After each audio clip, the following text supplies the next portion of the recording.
Trump succeeded at Madison Square Garden at a rally. Democrats are losing it, of course. I'm John Mike Keene. Here's AOC. This was a hate rally. I don't know if it's ever going to be replicated, but I just want to tell you I love you all. I love you all. The Democrats want to be able to define hate. They think they own every institution. We're not buying it. Mm-hmm. This was not just a presidential rally. This was also not just a campaign rally. I think it's very important for people to understand that these are mini January 6 rallies.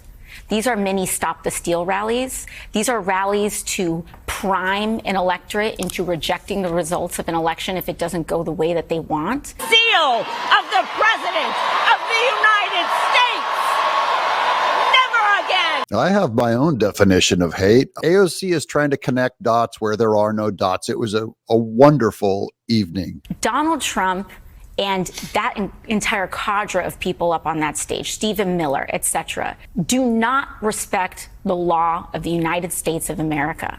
And they either want to win this election or they are using rhetoric of taking it by force. Hey, we heard that Nazis were supposed to be here. That's what Hillary Clinton said, so we out here to see. Have you seen a Nazi today? We are the Nazi party. Yes. Yeah. No, I'm white though. I'm the Nazi right here, yes. Yeah. Dominican Nazi. Dominican Nazi. Latina Nazi. We got... Oh, I'm the black Nazi. Black Nazi. The biggest blackest Nazi you ever seen in your life. I'm the Jewish Nazi. The Jewish Nazi. Those are blacks, Jews, Latinas, all coming out and supporting Trump for Trump wrapped in the Jewish flag. I have not seen a Nazi rally quite like that before. Mm-hmm. That is what they mean, and that's what they're doing when they are inciting violence and hatred against Latinos, against Black Americans, against Americans who don't have children, you have J.D. Vance literally talking about watering down people's right to vote, depending on if they can viably carry a child or not. But that jamboree happening right now, you see it there on your screen, in that place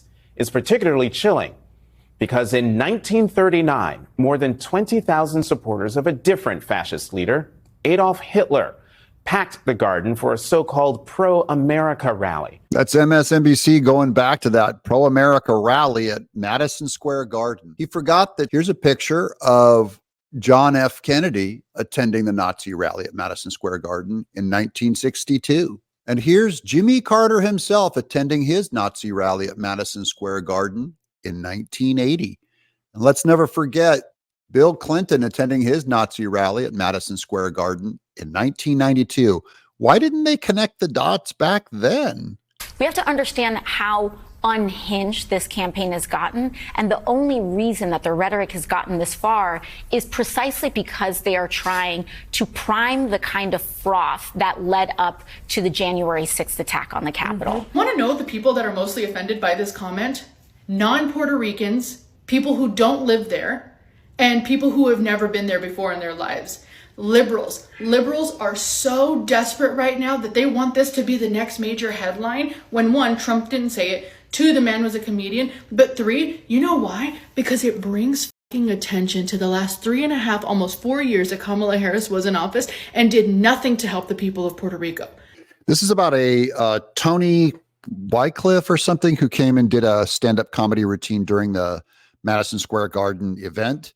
And he made jokes about Puerto Rico being, I think, like a floating island of garbage. Puerto Ricans had no problem with it, the ones that they were interviewing at the event. But this is something that AOC sees as something that has legs with the media. They're going to be running with this for the next couple of days till it runs out of gas. And so it's very important that we connect those dots. And right now, the campaign is scrambling, and they're trying to blame this rhetoric on a so-called comedian. This is not a comedian. This is the Trump campaign. People, okay, the Puerto Rican people, at least my people and the people that I know, we're not insulted by this. It brought light to Puerto Rico, to the island where it needs help. And now they have to do something about it. In short, if you're a liberal, you're offended. And if you're a Trump supporter, you're not. There, that was easy. But these people do not care about jokes, racial jokes. We're going to get to Joe Biden. We're going to get to Rosie O'Donnell. We're going to get to Jill Biden. I think a lot of people are seeing that rally at Madison Square Garden, seeing all those people. Doesn't mean he's going to win the race. But my point is it's discouraging that so many people would gather and rally to hate speech. In Delaware, the largest growth in population is Indian Americans moving from India. You cannot go to a 7-Eleven or a Dunkin' Donuts unless you have a slight Indian accent. I'm not joking. When they make racial stereotypes, they've all been trained to not see it, and they don't care. They don't care because it's not politically expedient. And then when it is politically expedient, when a right-winger brings in a comedian that tells jokes, a few jokes that maybe two that talked about Puerto Rico, they have to go unglued. That people who have family in Puerto Rico, who are Puerto Rican Americans, who are American citizens, are hearing hate like that. And as unique as the breakfast tacos here in San Antonio. They use race so much to, it's so patronizing and so gross. They treat these people like they're dumb and like they're animals. If you can crack jokes about yourself and about each other in a harmless way, not in a hateful way, which the Democrats, their definition is when they do it, it's fine. And so the only backtracking that they're doing right now is just because tens of thousands of Puerto Ricans happen to live in Philadelphia. You can imagine in China, it's like, ching chong, ching chong, ching chong, Danny DeVito, ching chong, chong, chong, chong, Gronk, The View. The View. Everything comes back around to The View. I don't know why, but they're somehow the cultural center of the mainstream. The Madison Square Garden event was the biggest, most successful political event, perhaps in American history. Madison Square Garden was packed.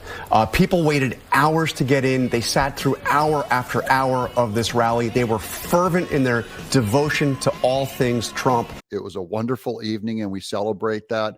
Democrats, all they're telling you is that they're losing. That's all they mean by all this stuff is we're losing. They can't believe, and what they're accusing, remember, when they're accusing Trump, they're accusing half of America who supports him of being anti-woman, anti-minority. So this is not going to sit well with Americans. Americans know who we are.